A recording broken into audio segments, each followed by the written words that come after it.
Good afternoon, and thank you for joining us for the iWest seminar series. My name is Andrea Maestas. I'm part of the iWest team at Los Alamos National Lab, and I'll be your host for today. I'm going to start with a brief introduction to iWest, just for anyone who may be joining us for the first time. iWest is an initiative funded by the U.S. Department of Energy to provide communities across 6 Intermountain West states with data, tools, and information for energy transition planning. iWest takes a place-based approach, which frames everything we do in the context of the geographical, environmental, and demographic attributes of the Intermountain West region. And we take a technology neutral approach that explores energy options and opportunities across numerous symbiotic energy economies. Those technologies are assessed in tandem with societal readiness, which we believe is key to ensuring an equitable energy transition. And those assessments are all done through community engagement and coalition building to encourage regional partnerships. For today's seminar, we are pleased to have Davie Nguyen giving us a practical overview of various tax credits that are made available through the Inflation Reduction Act and how they can be utilized by industry, nonprofits, and communities to accelerate regional energy transition. Davie is the Deputy Director for State, Local, Tribal, and Territorial Policy within the U.S. Department of Energy's Office of Policy. He leads a team that develops policies and strategies for states and local governments, as well as tribal nations and territories, to advance clean energy and climate goals. He also serves as DOE's policy lead for the Energy Communities Tax Credit in the Inflation Reduction Act. Prior to joining DOE, Davie worked at the Department of Interior and the Bureau of Ocean Energy Management, coordinating initiatives on climate adaptation and resilience, energy development, and stewardship of the nation's public lands. Davie, thank you so much for being with us today. With that, I'll go ahead and hand it over to you so you can get started. Great. Thanks everyone for having me here today. It looks like there's actually a lot of folks that are online, so hopefully you'll all find this information helpful. There's going to be a lot of information in here, so it's going to be almost like overload for a lot of folks, and so I hope that these slides are going to be available to you afterward to take a look, and we also have some links at the end of this slide deck to provide a little bit more information on how you can reach out to me to answer some specific questions that you might have, because I think some of the tax credits I would say are pretty complicated, and I think the processes are still being developed right now with a lot of guidance from Treasury and the IRS.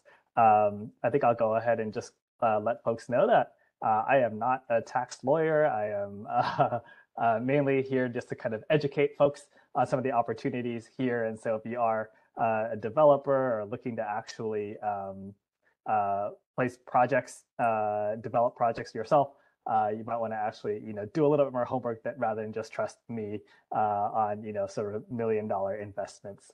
But with that, we can go ahead and get started here. So again, my name is Davie Nguyen, Deputy Director within the U.S. Department of Energy. We're going to talk about some of the tax credits that are available through the Inflation Reduction Act. So I don't think I need to read all of the bullets here for you, but for folks that aren't aware, there are sort of 3 major key pieces of legislation that have made this clean energy revolution really possible. And as we start thinking through how we can think through maybe transition opportunities for some of our energy communities, folks that have historically bear the burden of sort of our energy production like today, thinking through how some of these communities can really benefit from our transition to clean energy. So just, at a high level, it does provide 10 years of clean energy financial certainty. So these are in the form of tax credits.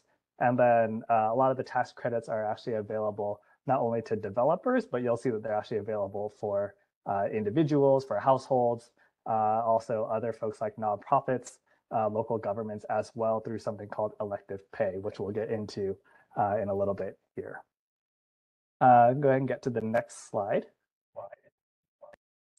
So this is a fairly new concept to maybe a lot of folks. I don't know if some of the folks on the webinar today are really familiar with this concept, but it's something called elective pay. And what we've kind of framed this as is cash for clean energy. And I think one way that this is pretty revolutionary is that it allows other folks other than just developers to really take advantage of some of the clean energy tax credits.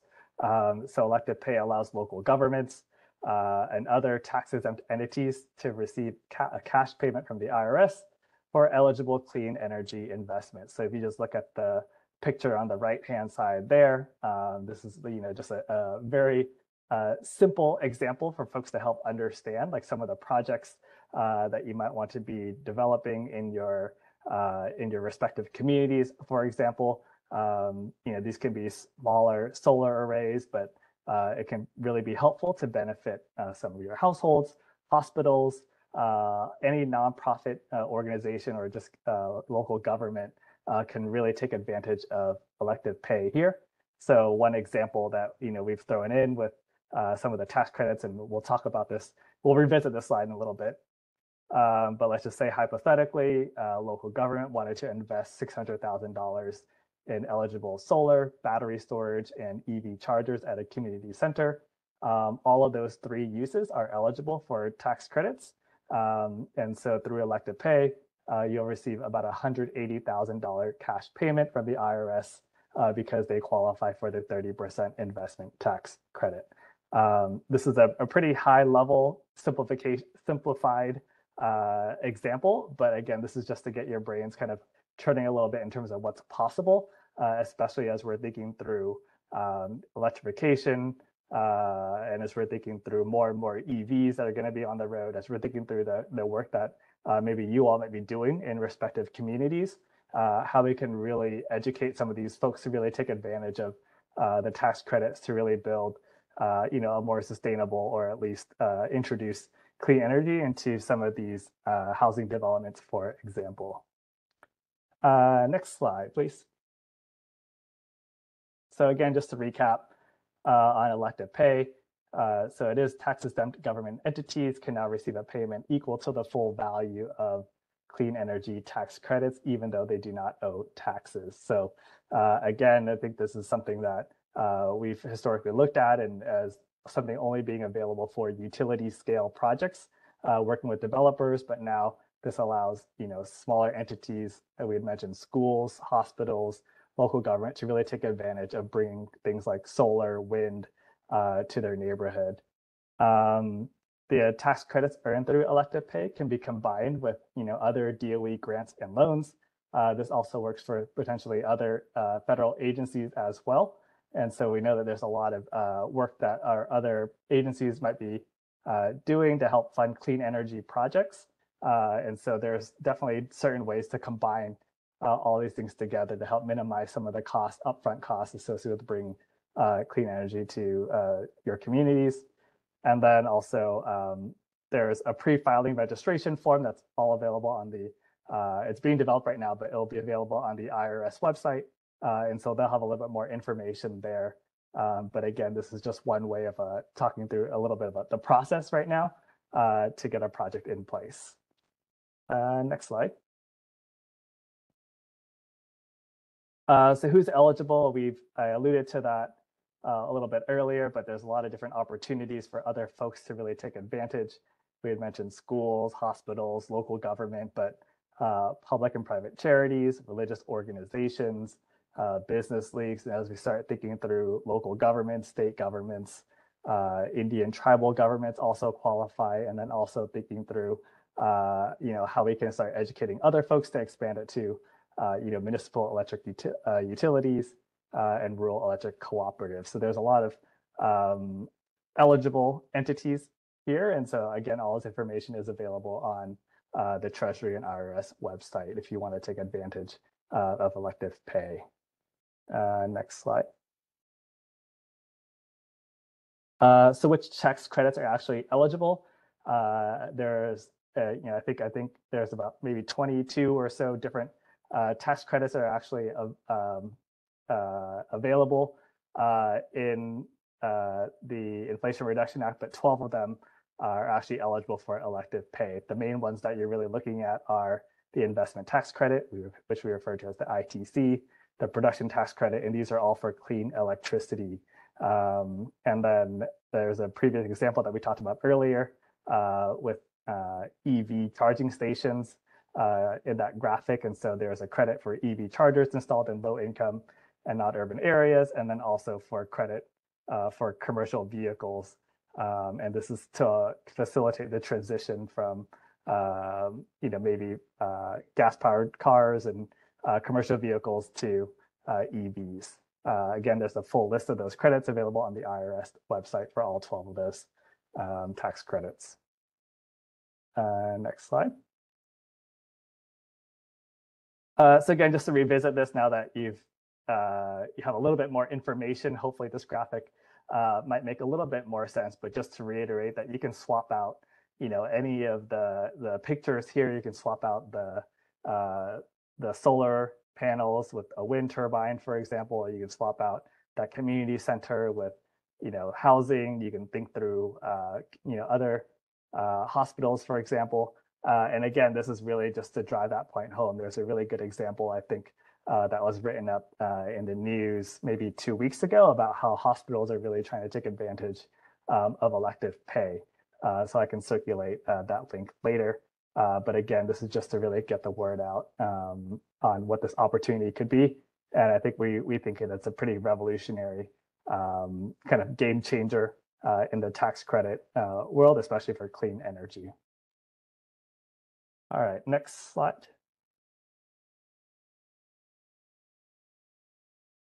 Okay, so now we'll go into some other tax opportunities for business, municipalities, and nonprofits. We covered elective pay because I think I wanted to spend a little bit of time on that because I feel like that's a relatively unknown concept. But we can go into some of the next few tax credits. I don't need to spend too much time on all these, the next couple of tax credits, but it's just for your awareness. Clean vehicle tax credits. So again, we mentioned earlier that these were eligible for elective pay. There's the commercial clean vehicle tax credit, so you can get up to 30% tax credit or $40,000 for electric or fuel cell commercial vehicles. And then if you're thinking about that example from the previous slide, the alternative fuel vehicle refueling property credit. Oh gosh, that's a mouthful. But again, you can get 30% tax credit for that as well. And that is eligible for elective pay. And the next slide. There's also for folks that are thinking through maybe more in like the housing or building sector, there's a commercial buildings tax deduction. So this is different than a tax credit, but this is for folks that are thinking through opportunities for more energy efficient retrofits for certain buildings. If you're switching to maybe LED or other things that you might want to be doing for retrofitting building, you can get a tax deduction up to $5 per square foot of building space. So again, this, just thinking about the more diverse audience that we have here, just want to make sure that folks are aware of this opportunity for commercial building tax deductions. Next slide. So this is the biggie right here that we had sort of talked about earlier for clean electricity. We'll spend a little bit more time talking about this, but the clean electricity tax credit incentives, again, provides a decade of unprecedented security for industry, ending years of on again and off again policy. So if we're thinking through some of those tax credits and sort of their expiration dates, these ones, through the Inflation Reduction Act will extend for about 10 years. And there's also a bunch of tax credit bonuses that we'll talk a little bit about to really think through how your projects can receive more than just a 30% tax credit bonus. All zero emitting technologies will qualify. So we had mentioned that maybe there's an opportunity for solar, for wind. This also includes potentially new nuclear and also energy storage. There's a slide that I have that talks about some of these bonuses for energy communities. This might have been something that you've all come across before, but for projects that are located within an energy community, meaning that there has been maybe a coal closure in that area, a coal mine closure, or you have high unemployment from fossil fuel industries, or if your project is located in a potential energy in a brownfield site, you're considered an energy community, and so you can receive up to a 10% tax credit bonus for that. And maybe we have some time at the end. We'll maybe flash the map of the energy communities map, because that could be kind of helpful to maybe kind of think through where you might want to cite specific projects to get an additional 10% credit bonus there. There's also bonuses for domestic content. So this is for things like using American-made steel. You can get a tax credit for that. And then also, if your project is going to benefit low-income communities, this is specifically for wind and solar, you can receive potentially 10 to 20% additional tax credits for that. And so when you add all that up, you can get up to maybe a 70% tax credit bonus. We'll talk about that more in a second. Next slide.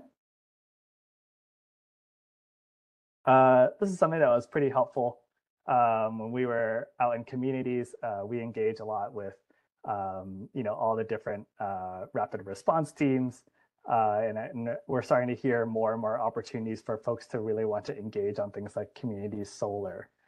So if you were thinking through the elective pay opportunities there, thinking through some of the opportunities for some of these homes to basically zero out their electricity bill. These are some of the things that some folks were really interested in. But again, this is just an opportunity to kind of think through potential projects that could really benefit communities. So community solar is just one of those opportunities that would qualify for all the tax credits. And we'll talk through how potentially this could be a really great example to receive more than just that 30% investment tax credit. Next slide. All right, so this is something that we previously had called like the tax credit layer cake. We actually haven't had a chance to turn it into a cake. This is more just a simple bar chart for you, but maybe we'll start at the bottom here. And so we had mentioned earlier the clean electricity tax credits. So that's the ITC and the PTC. That gives you a 30% tax credit. But I think I would just note there that the 30% tax credit is only available if the project meets prevailing wage and apprenticeship criteria. So this is making sure that your project considers union jobs or offers things like apprenticeship opportunities as part of that, as part of maybe a project agreement in order to actually get that 30% tax credit. So that's just the base ITC, PTC for 30% there. And then we had mentioned earlier the energy communities tax credit bonus. So again, just to reiterate, if your project is located within energy community, so an area that maybe has had a coal plant closure, a coal mine closure, has high unemployment from fossil fuel employment, and then if your project is located on a brownfield site, then you can get that additional 10% tax credit bonus there. Domestic content, we had talked about that. So really making sure that we can build that supply chain in the US. We anticipate a lot more projects will be able to take advantage of that domestic content bonus as we're thinking through some of the manufacturing opportunities that we're bringing here to the US. And then lastly, if your project benefits low-income communities, and so this can be a project that has wind or solar and provides electricity to tribes, or for low-income communities, you can get up to 10 to 20% there. So just looking through this, as an example, we try to use some easy round numbers there. But let's say a hypothetical 1 megawatt community solar facility costs about $1 million.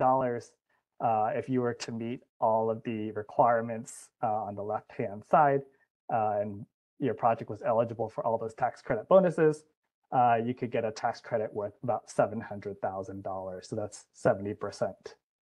And then if you're a tax-exempt entity, you would qualify for elective pay. And so then this means that you would get a direct cash payment from the IRS once your project is completed.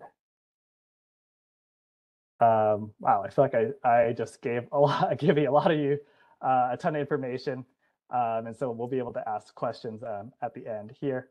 But I just wanted to go ahead and move to the next slide. Some tax opportunities for industry. We'll kind of breeze through these next couple slides, but again, I was just trying to share some information that might be available. I had mentioned earlier some of the opportunities for bringing manufacturing here to the US.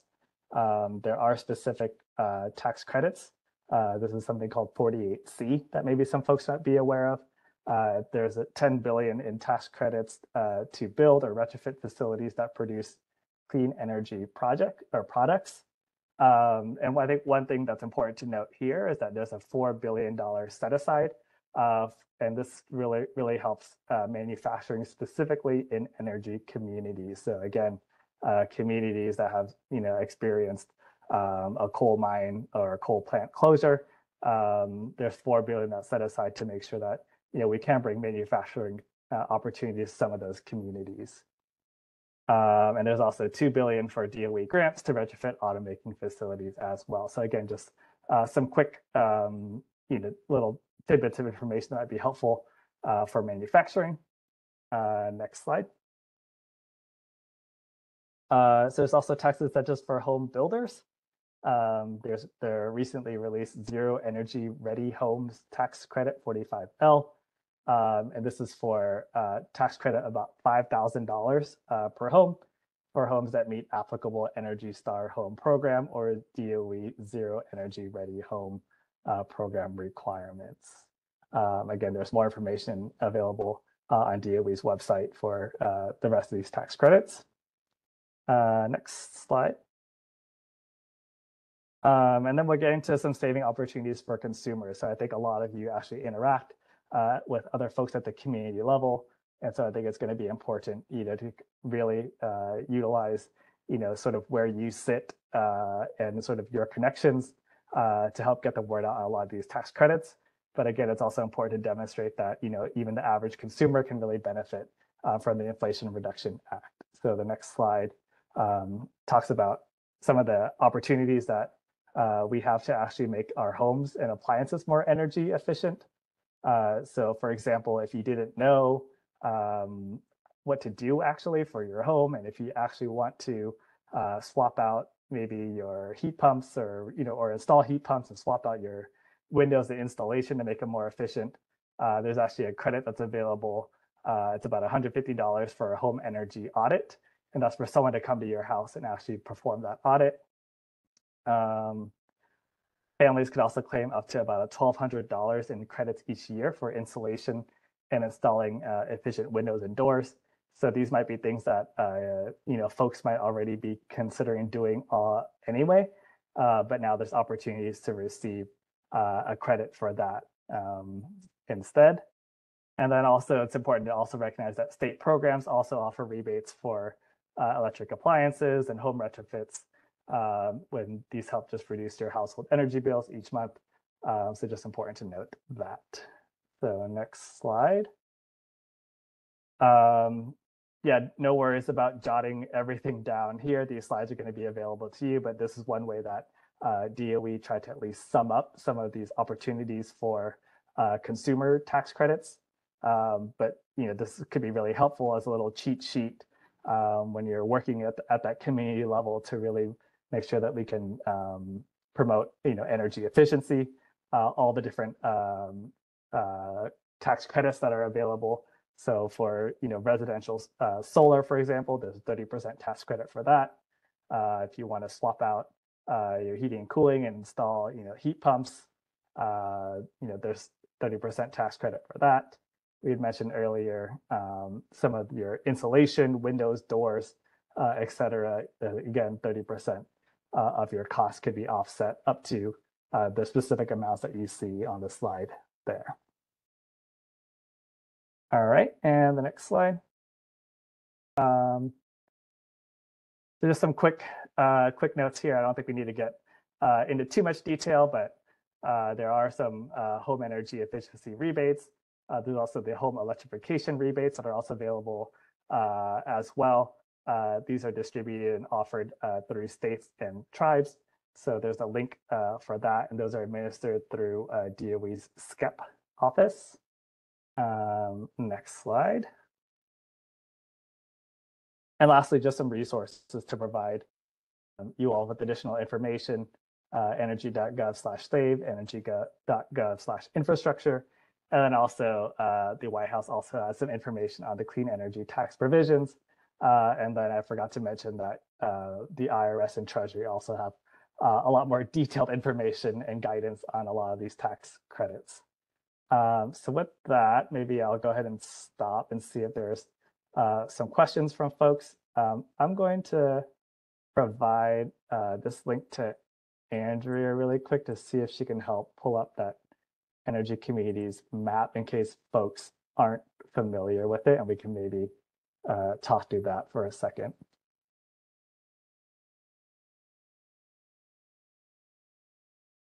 Yeah, while I do that, I think there are some questions in the chat.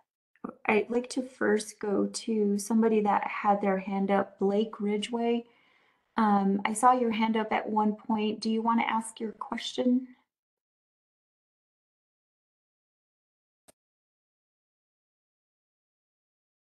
Okay. Glenn also asked a question. Are any of these tax credits transferable? Yes, that was one concept that we didn't cover, Glenn.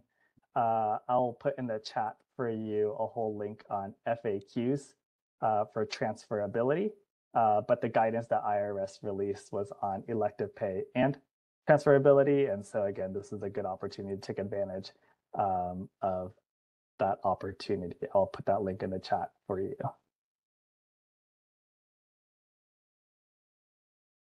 All right. Trying to share the website that you provided here. Let me know if you can see that. Yes, I can see it. Okay. Well, if you want to go ahead and walk us through this. Great. So, Andrew, if you can just go ahead and click OK there. So for folks that aren't aware of this map, this is directly in response to the Energy Communities Tax Credit Bonus. So I think a lot of us actually work in energy communities or do work to help assist energy communities.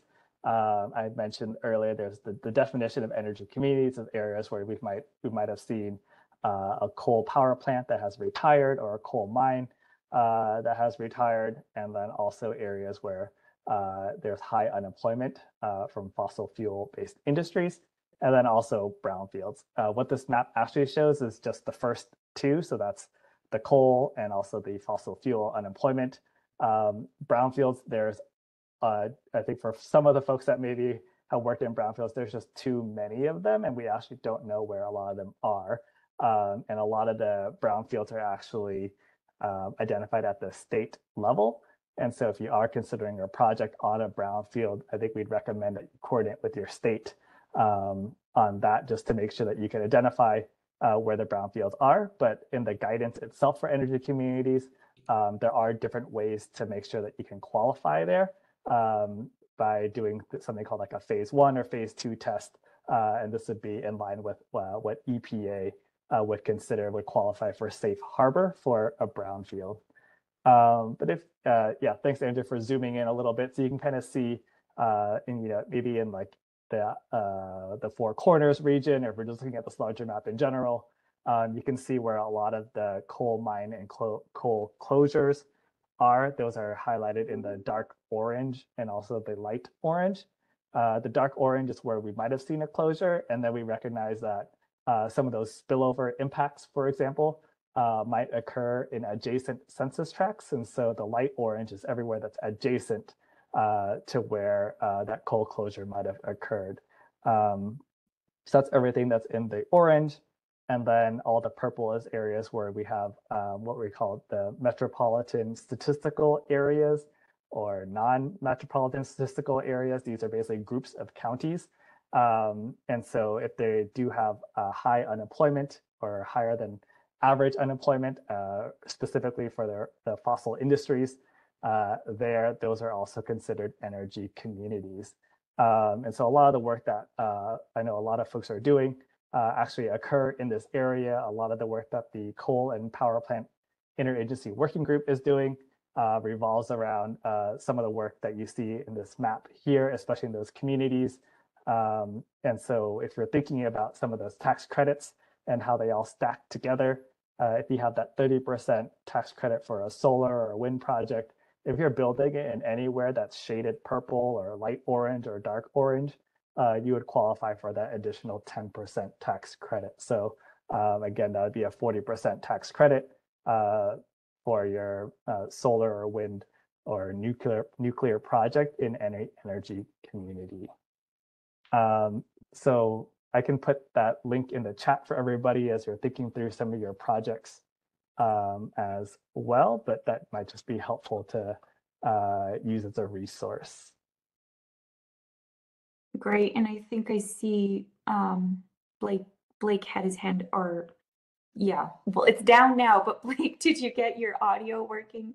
Yes, I did. Sorry, my apologies, Andrea.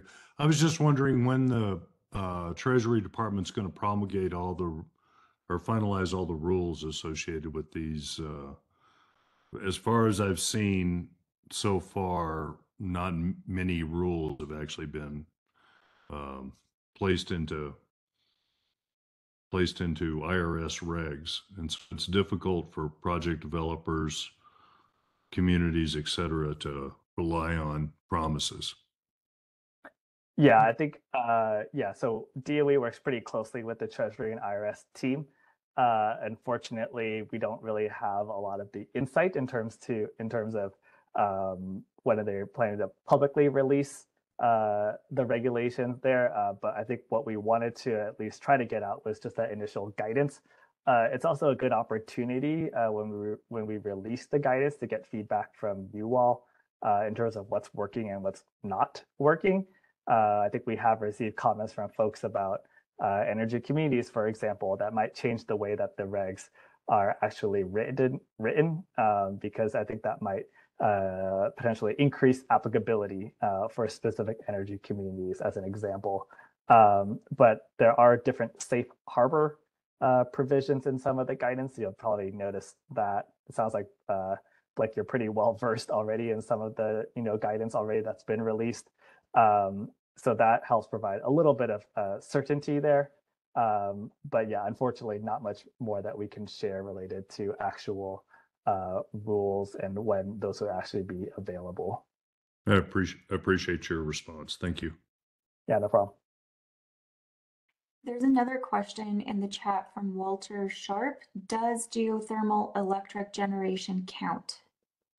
Yeah, anything that's zero emissions or clean electricity would count in this case for, I think it's 45 and 48. I can't remember the actual numbers off the top of my head right now. But yes, that geothermal would count. Okay, well, I just want to encourage everyone to either raise your hands or enter your questions in the chat. In the meantime, Davie, you mentioned a pre-filing registration form that would be coming up live. Do you have an anticipated date for that?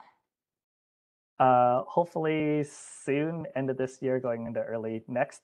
I think as we realize that folks really want to take advantage of elective pay, and so that pre-filing registration will go through the IRS, and then that kind of gives developers and again the nonprofits and other folks, non-tax paying entities, a little more certainty with their projects.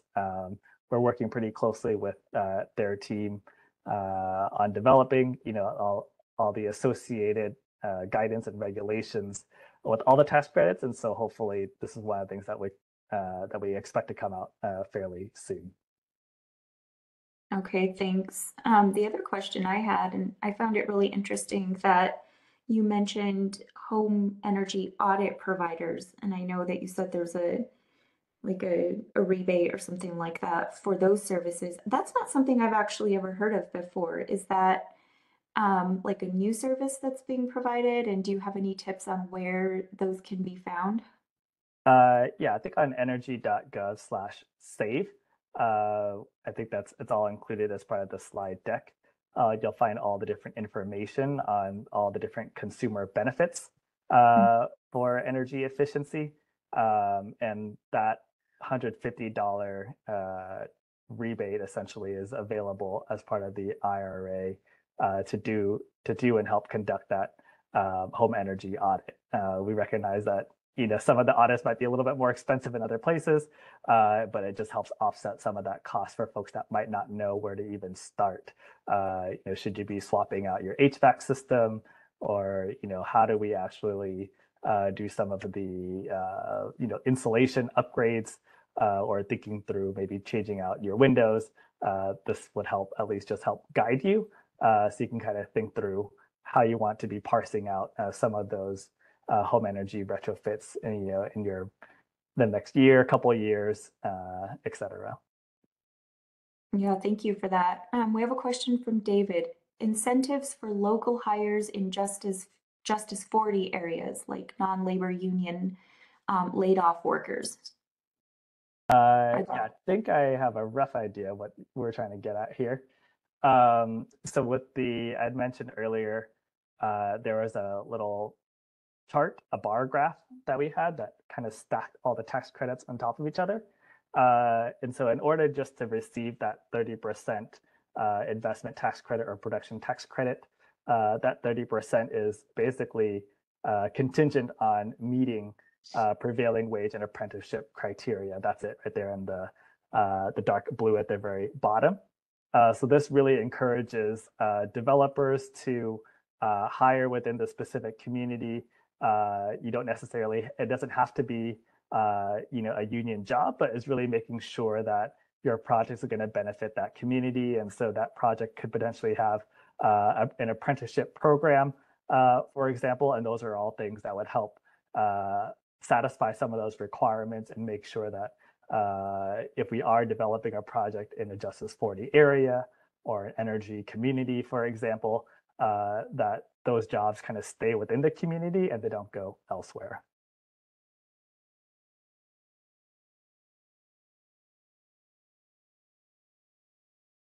Okay, are there any other questions?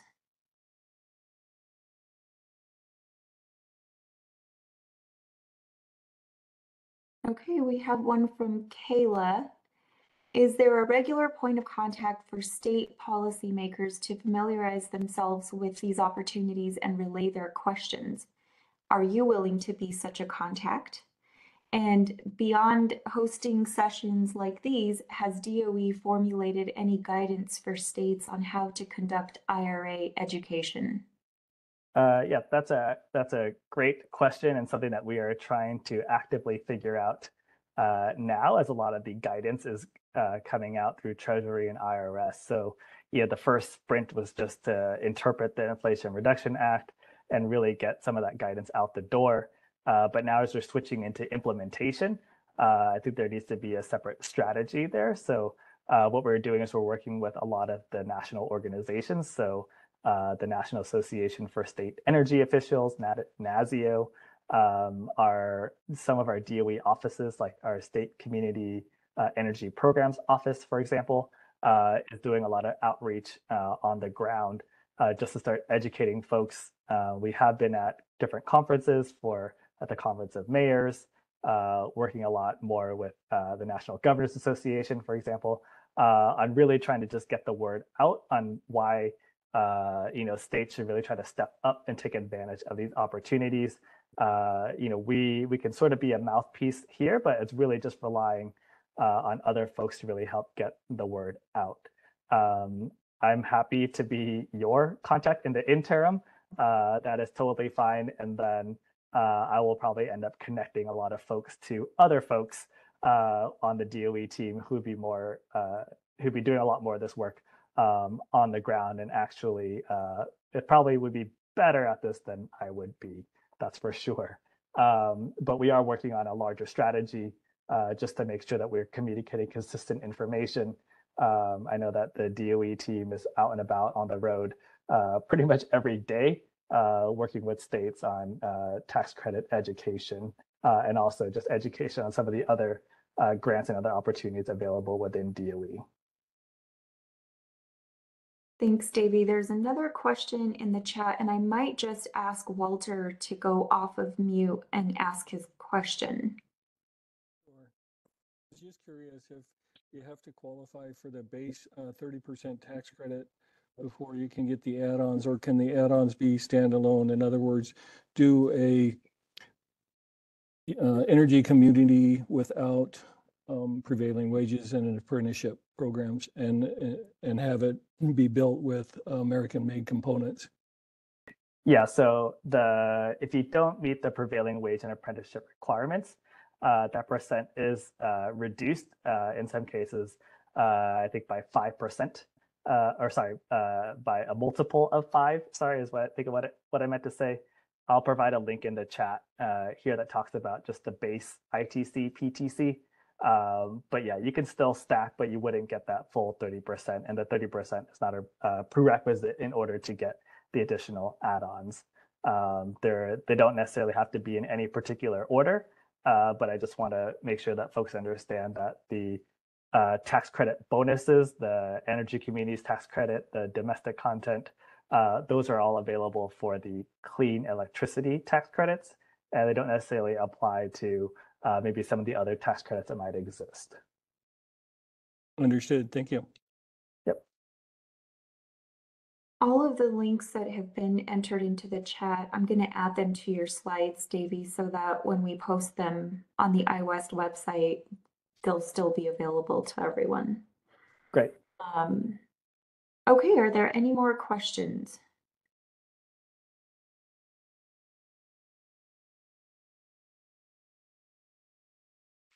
All right, well, thank you, Davie, so much for this really, oh, we have one more. Let's see, Catherine Becker, what about a state seeking to use county information for MSA eligibility and tribal lands are within county? Catherine, please feel free to go off mute and elaborate on that a little bit. I was typing quickly. To articulate was, what about where the state, if they were, I found the items in the chat to be really helpful. So when I was looking at that, and there's 3 bases for qualifying in eligibility, and one is MSA alone. And so it's like, well, what if you're using that statistical area and yet it's both state, federal, and tribal lands within that statistical area? Would that allow for it to be considered?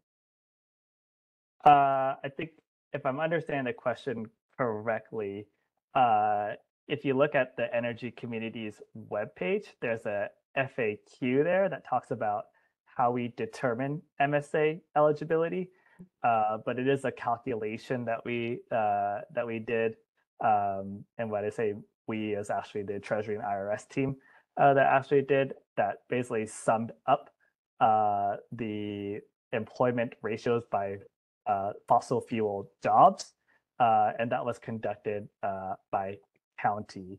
And so tribal lands are incorporated as part of the larger map itself. And so while tribal lands aren't necessarily depicted on the map itself, for projects like the low income adder, that was the 10 to 20% additional you can get, for example. So if you have a solar or wind project that also benefits tribal communities, you would receive an additional tax credit for that and qualify for that additional 10 to 20%. And that if you look at just the map in general, a lot of the, I wouldn't say a lot, but some of the tribal lands, for example, are covered potentially in the shaded purple areas. And so those are areas where we know that there is just high unemployment from fossil fuel-based industries. Hopefully that answered your question, but I'm also happy to follow up separately if you want to reach out.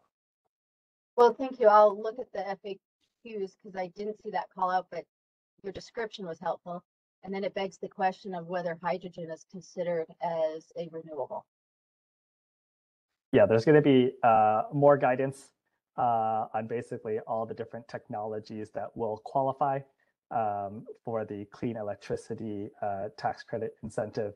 All of that is sort of in the pipeline right now, and that will go into a little bit more explicit detail on all the different technologies that might be available. Right now, a lot of my examples are really focused on just solar and wind because those are some of the real opportunities, particularly solar, for some of the elective pay, which is opportunities for some of the nonprofit groups and local governments, hospitals, schools to really take advantage of as part of the elective pay tax credit. Thank you. Great. Well, I'll maybe ask a question just to give everyone a little bit of time to enter any final questions in the chat. But Davie, are the incentives or the credits that you mentioned for manufacturing, are they just for retrofits or also for new facilities that might be built for manufacturing? The 48C tax credit, I'll have to put a link in the chat for folks as well. I think they are predominantly meant for retrofits, but I would have to double check that. I'm not as familiar with the 48C program, but it does allow for things like critical minerals activities as well, some of the recycling activities for critical minerals, those things that would qualify in addition to the clean energy components. But I'll put a link in the chat there that probably will either correct what I just said or provide additional information on 48C. Great. Another question in the chat. Is there an opportunity to hear from DOE and Treasury when the rules are promulgated? Yes, I think that likely it will probably be via a formal notification in the Federal Register. For example, you might hear it through different press releases. I know that there are a lot of folks that really want to get this information out. There's a lot of pressure, I think, to try to get all this information out. So, Blake, you can be assured that we're not, dragging our feet here. And I think we do recognize sort of the moment that we have right now to really get these rules out.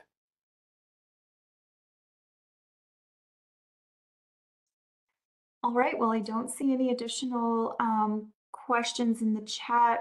We have some nice comments for you, Davie, just thanking you for the presentation. Blake says it's awesome. And I agree, this has been really helpful.